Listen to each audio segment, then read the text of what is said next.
Pergunta 99.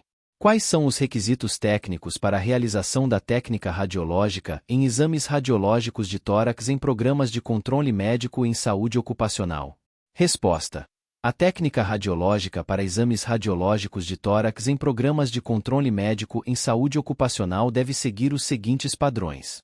Foco fino, 0,6 a 1,2 mm. 100 ma ou 200 ma, tubo de alta rotação. Tempo de exposição de 0,01 a 0,03 segundos. Tensão constante de 40 ou 50 kV. Estes padrões devem ser observados para garantir a qualidade técnica adequada dos exames radiológicos. Pergunta 100. Qual a validade do atestado de aptidão para trabalhadores expostos a condições hiperbáricas? Resposta.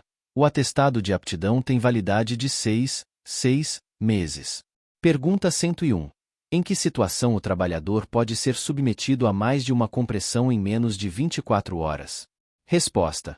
Profissionais que realizem liberação de base dentro dos tubulões de ar comprimido em jornadas de curta duração, de até 30 minutos, podem ser submetidos a mais de uma compressão em menos de 24 horas e até o máximo de 3 compressões. Pergunta 102. Qual a duração máxima do período de trabalho sob ar comprimido em pressões de trabalho de 1,0 a 2,0 ATA? Resposta. A duração máxima é de 8 horas. Pergunta 103. Após a descompressão, quanto tempo os trabalhadores devem permanecer no canteiro de obra cumprindo um período de observação médica? Resposta.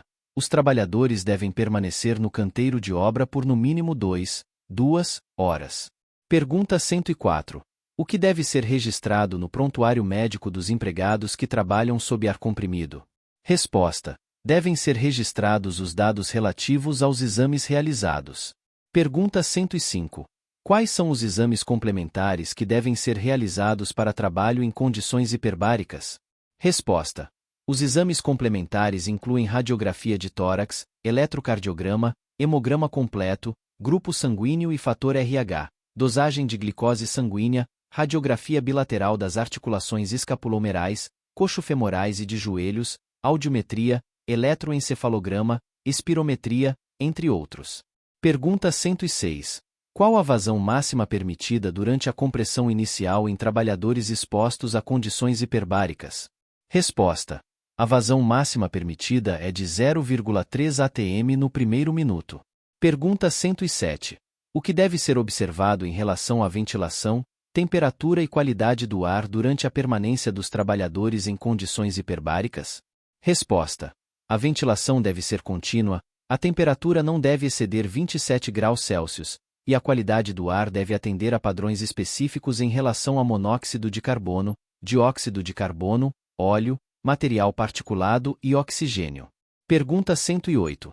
Qual a responsabilidade do empregador em relação à disponibilidade de recursos médicos em casos de acidentes descompressivos ou outros eventos que comprometam a saúde dos trabalhadores? Resposta.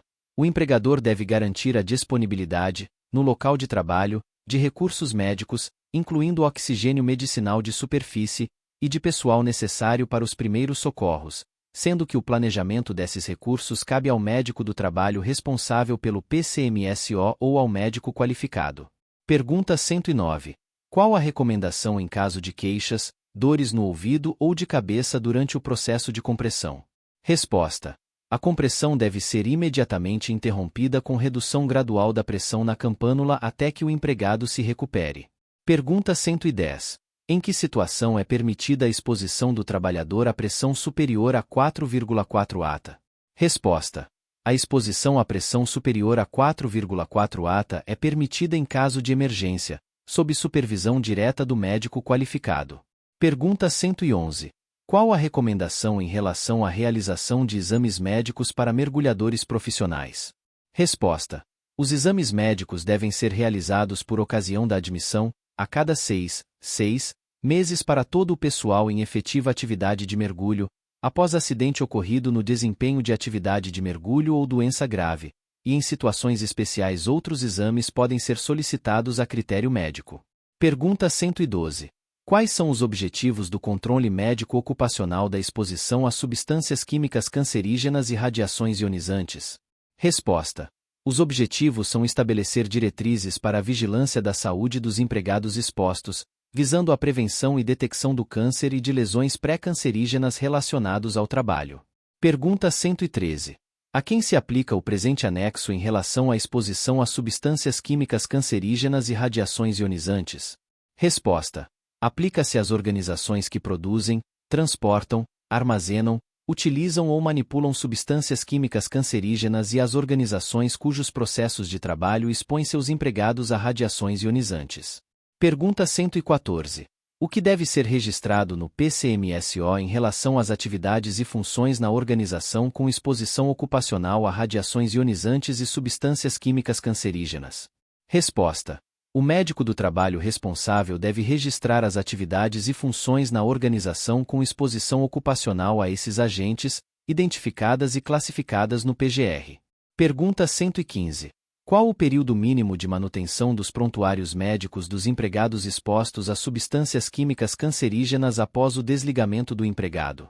Resposta. O período mínimo é de 40 anos após o desligamento do empregado. Pergunta 116.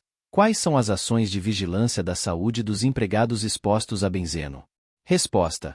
As ações devem seguir o disposto na Instrução Normativa nº 2, de 20 de dezembro de 1995, da SSST Ministério do Trabalho, e na Portaria de Consolidação nº 5, anexos 68, 69, 70 e 71, de 28 de setembro de 2017, do Ministério da Saúde. Pergunta 117. Como deve ser feita a avaliação dos empregados em relação à sua aptidão para exercer atividades em áreas com radiação ionizante? Resposta. A avaliação deve ser feita no exame médico admissional, de retorno ao trabalho ou de mudança de risco, de acordo com as informações do PGR e a classificação da CNEM para áreas de trabalho com radiação ou material radioativo. Pergunta 118.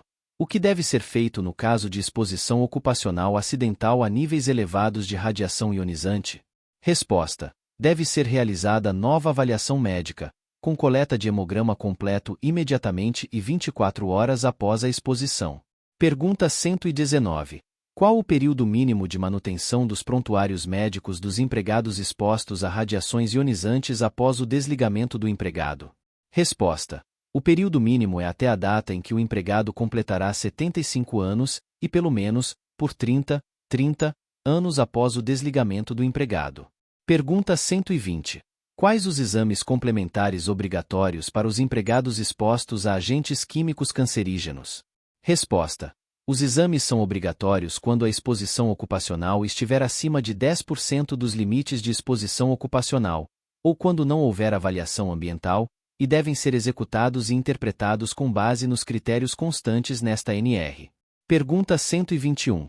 Como deve ser registrada a informação sobre aptidão ou inaptidão para exercer atividade com exposição a radiação ou material radioativo?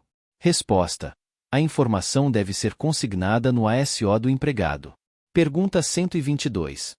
Em que situação deve ser realizada nova avaliação médica do empregado para definição sobre a sua continuidade na atividade em caso de exposição ocupacional acima do limite de dose anual de radiação ionizante?